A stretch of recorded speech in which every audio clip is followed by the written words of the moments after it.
Alright, we are done with 7A pretty easily. Now we will be coming to the tough part of this math, which is by far one of the toughest math of AS accounting and ratio analysis chapter as well.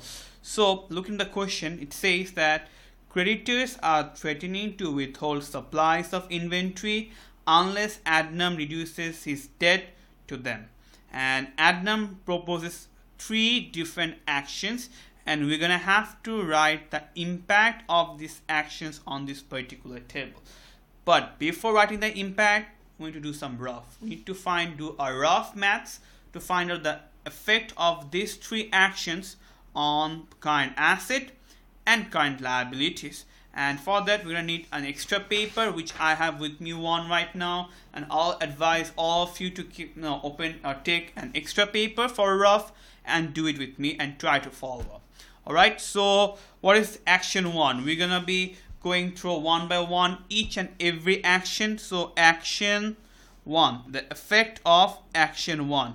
So what are the effects? Okay, so let's read action 1. Action 1 says hold a sale of inventory by reducing his markup to 25%. So action 1, they said that markup will be reduced, or markup will be 25%, and it also says that he estimates that revenue will be 20,000. So we now have sales as 20,000. So basically, and above, another very important thing is that half of which will be on credit and half will be paid by check. Means due to this particular sales, or the amount 20,000 will be paid immediately, half is 10,000 and the other half is another 10,000. So that's gonna be my debtor, the other will be my cash. The amount I'll be receiving through a bank, the amount which will be increasing my debtor. I repeat, the markup will be decreased to 25%, for which sales will be 20,000. Half of will be received from bank or by check immediately. The other half will be on credit. So what are the effects of action 1? The first effect we will be seeing is that inventory falls. Just like any other sales, whenever we have our sales, our inventory falls because we are selling from our inventory. Now the thing is, by what amount? By what amount we do not know, because the sales took place at selling price. Inventories are written at cost price, so we do not know by what amount inventory fell. Number 2, bank balance rose. The bank balance rose by what amount? As we already know that 10,000 will be included or will be immediately received. So bank balance will rise by 10,000. And the third effect will be, as we all know, the remaining amount will be on credit. So trade receivable will increase by another 10,000. So due to this sales of 20,000, my bank is increasing, my trade receivable is increasing, but we still don't know by what amount inventory will fall. We only have markup and sales. So we have to find out cost of inventory. The inventory, or the amount which we have sold, we have to find that cost, because unless we know the cost of the stock which we have sold, we will not be able to find out by what amount inventory has fallen. So let's try to use for markup first.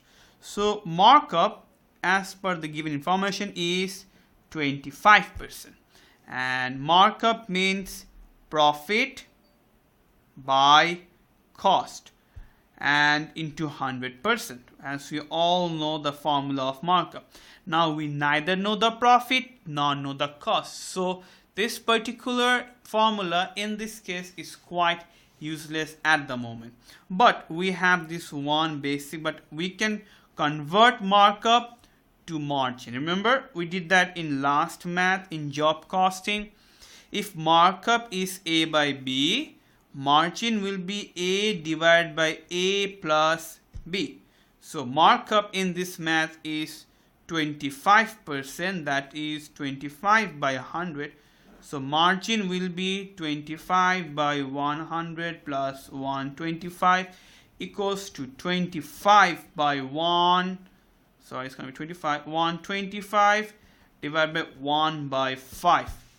Alright, so when markup is 25%, margin is 1 by 5. Remember, please look at again. Markup is given 25%. This is the formula for markup. We neither know profit nor know cost, but we are looking for cost of inventory. So unless we know profit, we will not be able to find cost. So this particular formula in this case is useless. But we can convert markup to margin. If markup is A by B, margin is A divided by A plus B. So if markup was 25%, then according to the formula, margin will be 1 by 5. Margin is 1 by 5. And we also know margin is equals to profit divided by sales equals to 1 by 5. We do not know profit, but we do know sales. Sales is 20,000 as written. So now we can find out profit. So profit divided by 20,000 is gonna be 1 by 5. Now if we do the algebra, profit will be 20,000 divided by 5, which is 4,000. So what we got so far is that for selling 20,000 or for sales of 20,000, there is a profit of 4,000. There's a profit of 4,000. All right. We still do not know cost. What is the cost? It's still unknown.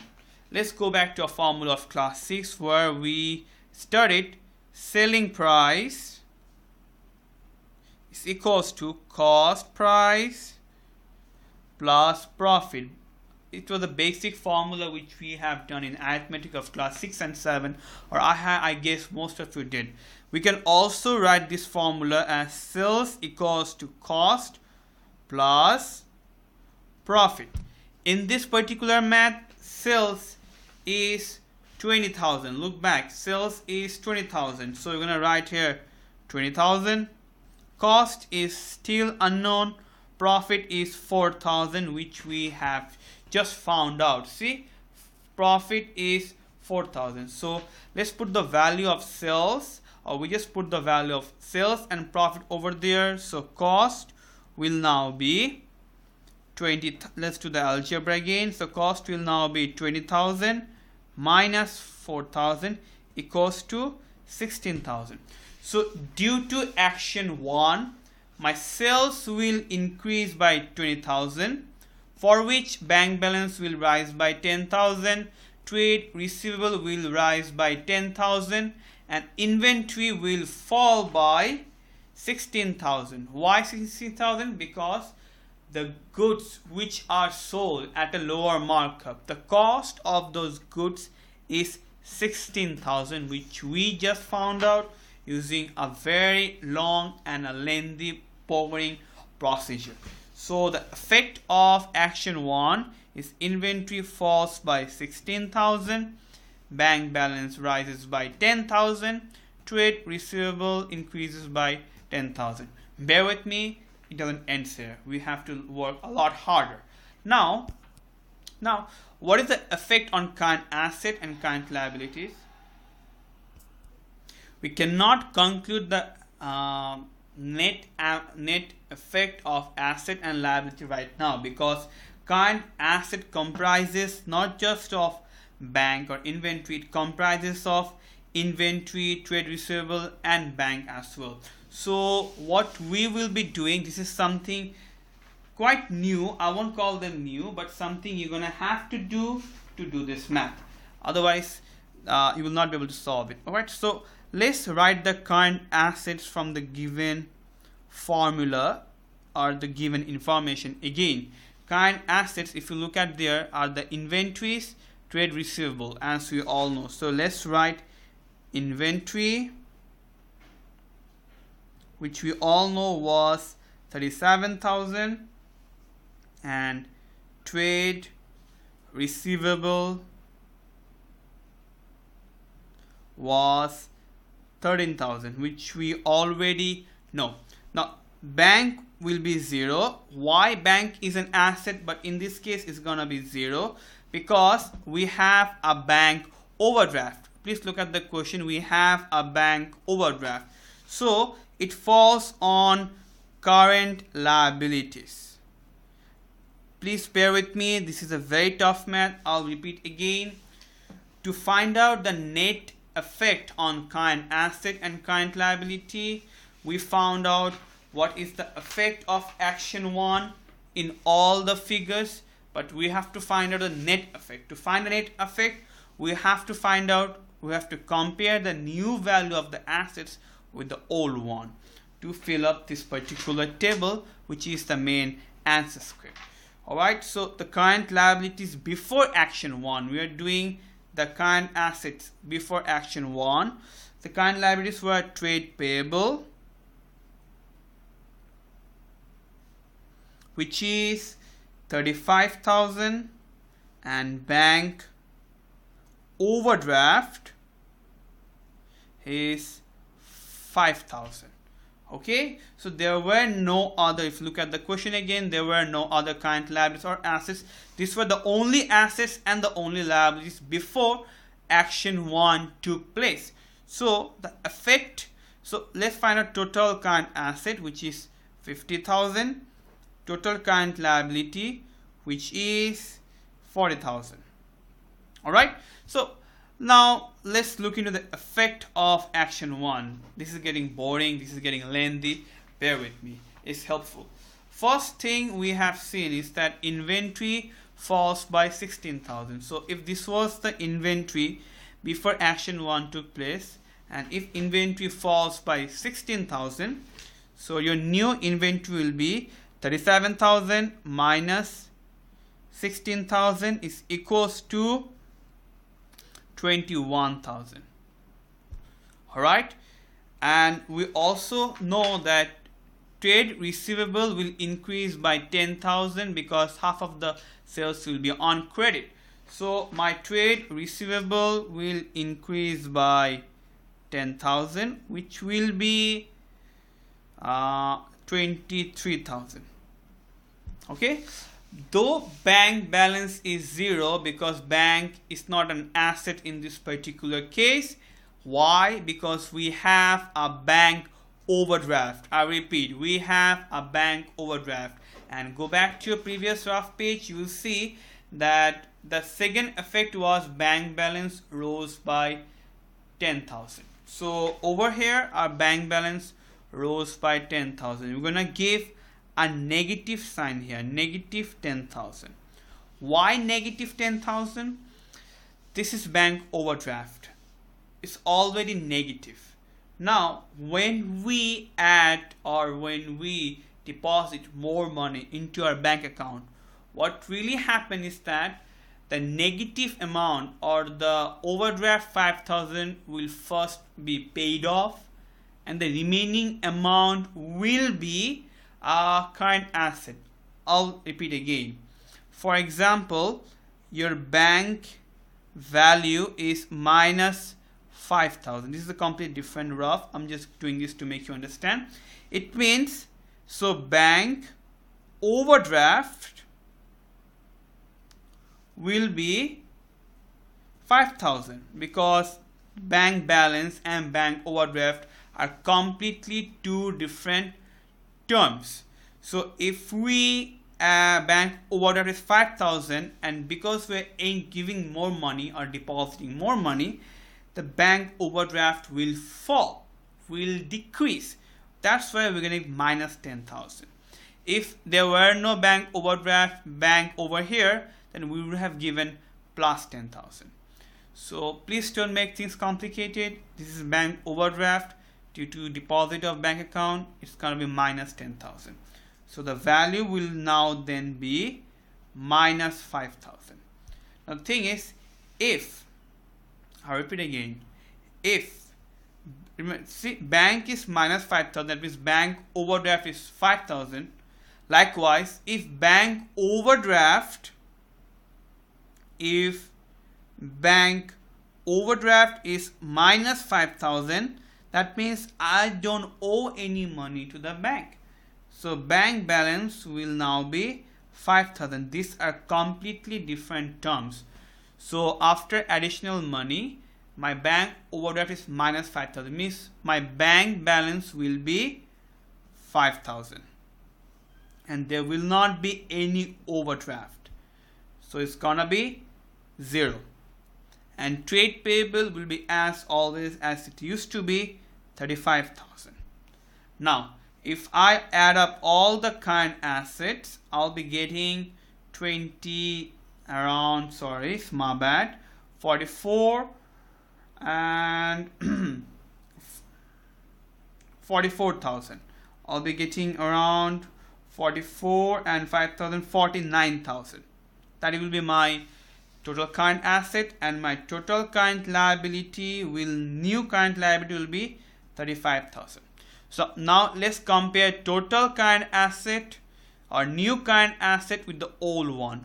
What we can see is that the new current asset is less than the old current asset. By what amount? By 1,000.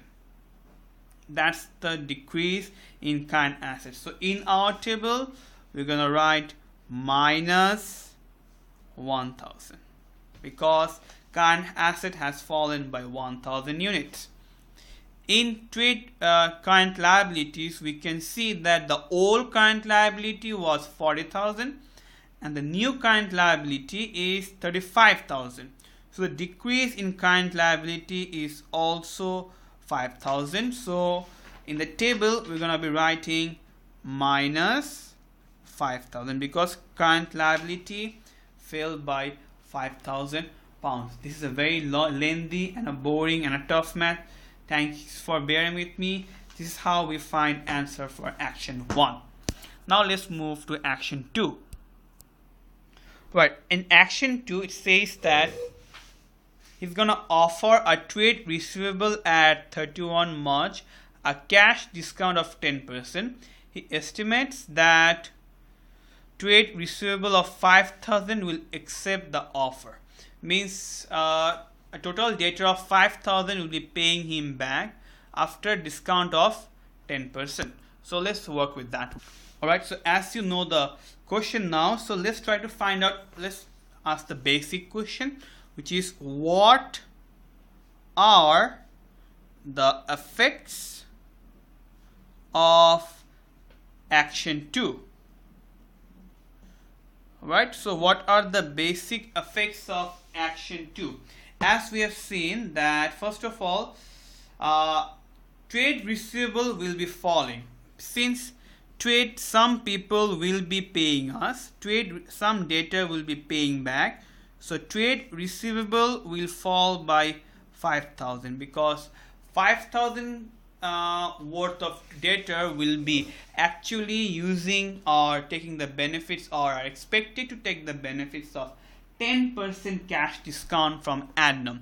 So trade receivable will decrease, and after the discount was of 10%. So after this particular discount, bank will rise.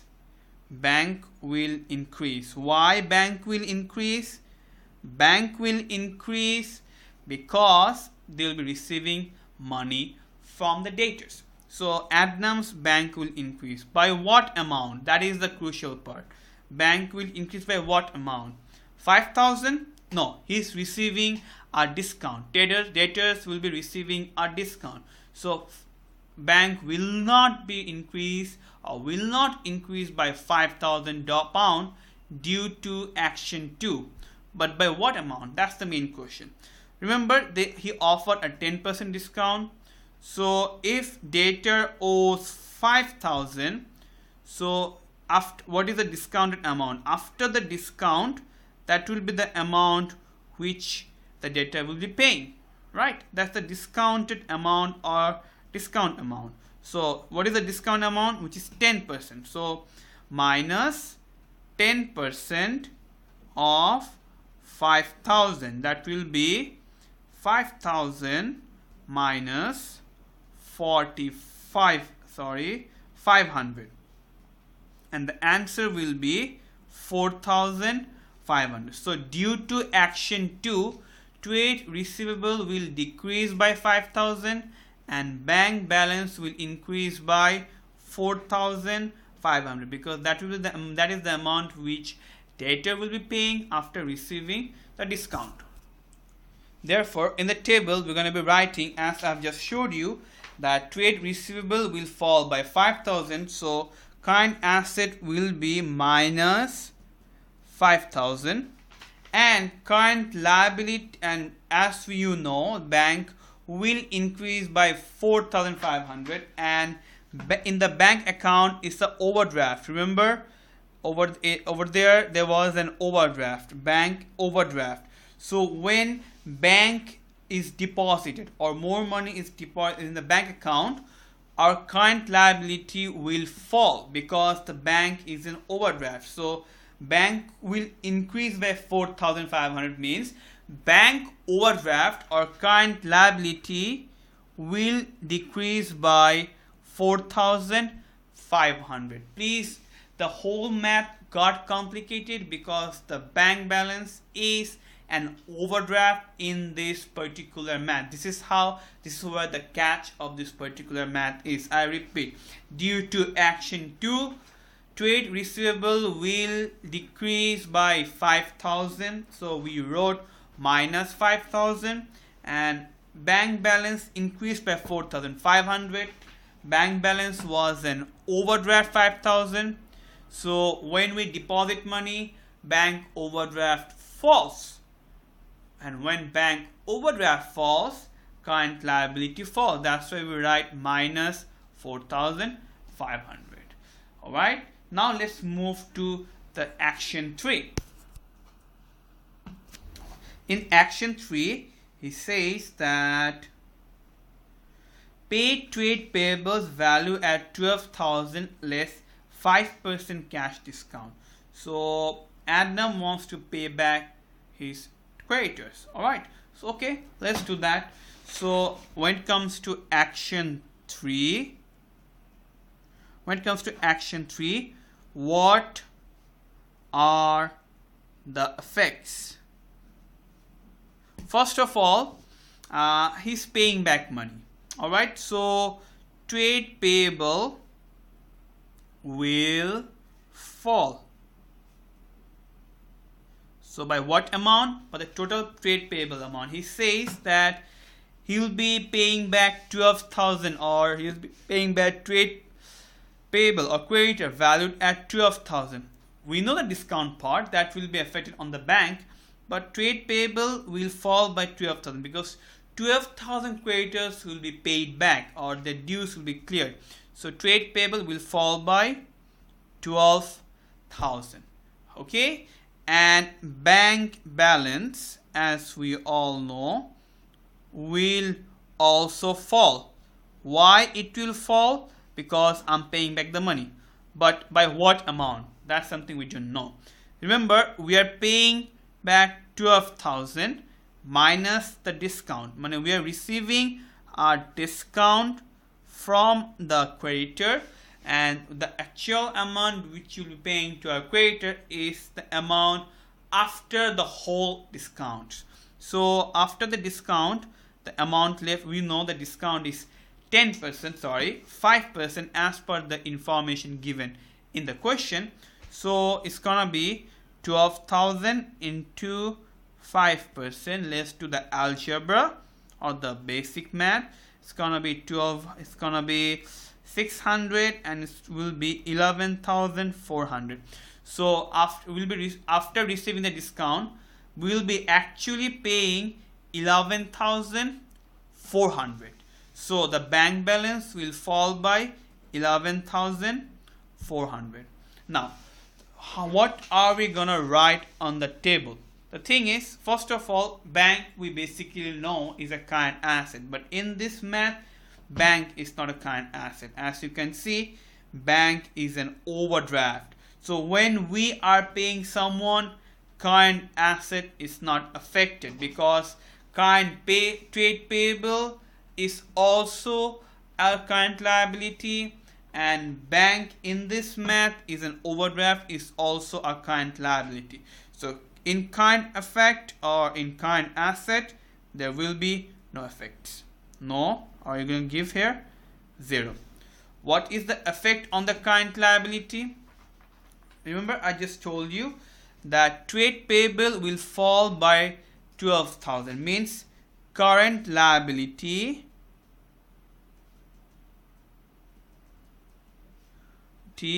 falls by 12,000, right? Since trade payable is a current liability, and due to action 3, if trade payable falls by 12,000, current liability will also fall by 12,000. And when we, since bank is an overdraft here, and when we pay someone something, our current liability rises because bank overdraft is also a current liability. So due to payment to creditor, which is 11,400 pound after deducting the discount, my current liability will rise. So at one hand, current liability is falling, and the other hand, current liability is rising because bank overdraft is a current liability in this particular math. So the net amount is minus 600, means current liability will be minus 600. So on the table, we're going to write minus 600. Alright, so this is the answer for question May 13 7C. This is by far the toughest or one of the toughest ratio math I have done. I hope you all liked it. This has been helpful. Please look back if there is any confusion. Email me, question me for any further explanation. I'm gonna do that. This is the answer. This is the rough work which I have done so far. If you like my video, please give a big thumbs up and don't forget to subscribe and share my channel. Thank you all. Have a nice day.